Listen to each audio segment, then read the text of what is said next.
say on Halloween night, if you go past 7 black gates, you will see the 7 gates of hell. I thought it was a myth at first, until I tried it out. I went past 7 black gates around my neighborhood. Then, when I went to sleep, my dreams were in a furious fire. Then, it stopped. There was a man, tall and bulky. His eyes were rather squinted, which shows he's old. His legs and hands were thin and looked like he can barely support his weight. He spoke with a scratchy and dying tone.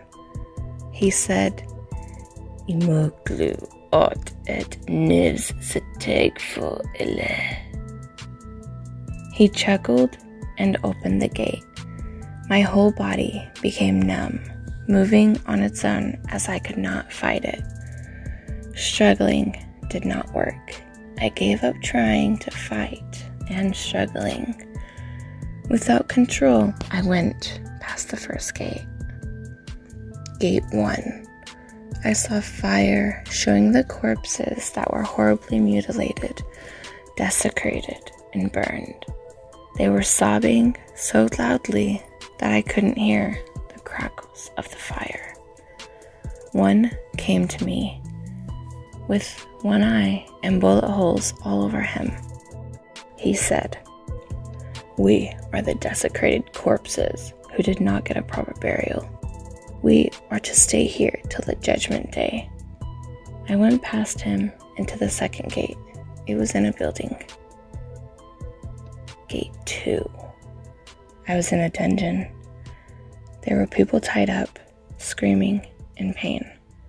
One was being sawed in half very slowly, and his body kept healing, ready to be sawed again.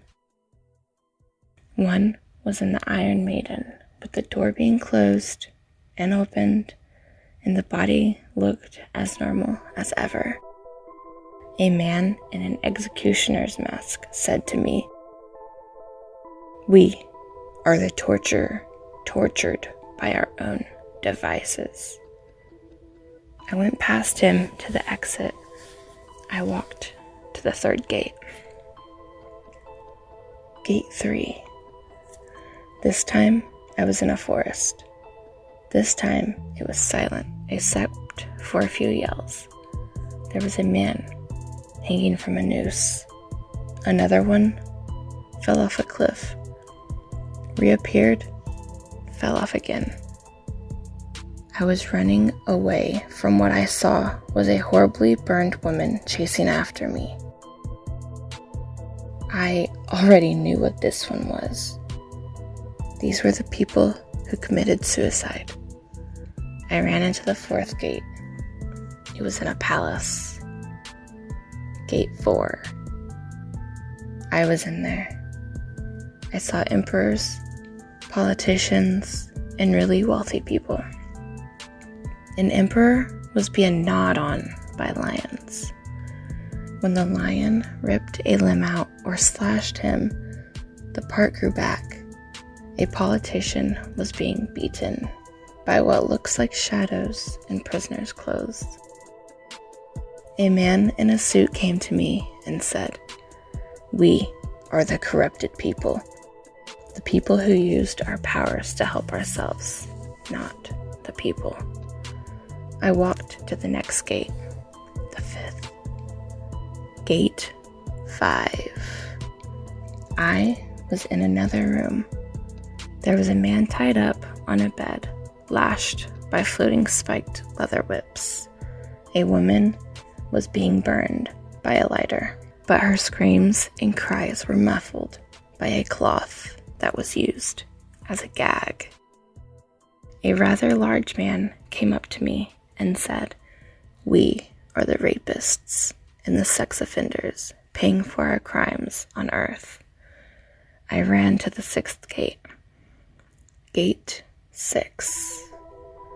I was in a room again.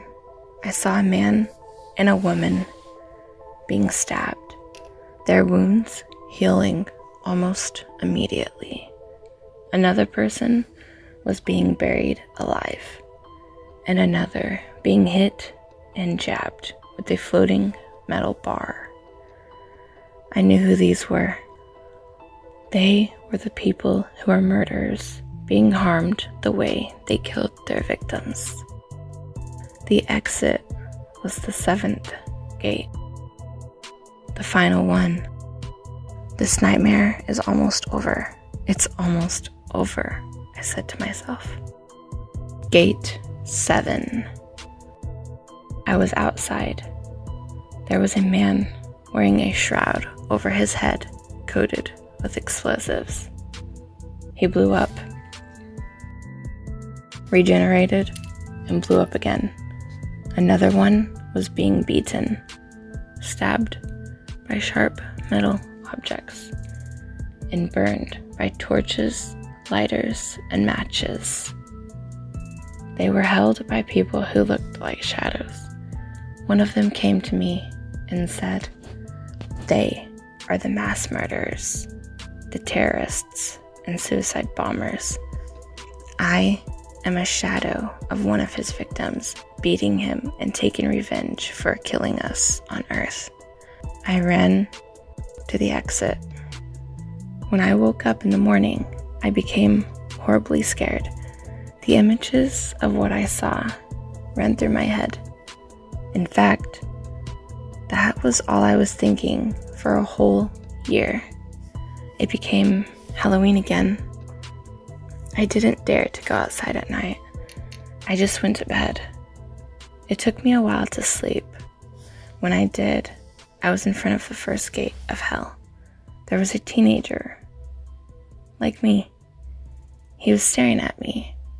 He was shocked to see me. My body then became numb. I could not control myself again. I said to him in a scratchy, dying tone, "Imoklu ot et nivs setag fo ile." I chuckled and opened the gate for him. After, he went inside with an expression that looked like he was fighting something and struggling. I looked at myself on a goblet filled with what looked like blood. I saw the gatekeeper. I became the gatekeeper. In fact, I am the gatekeeper.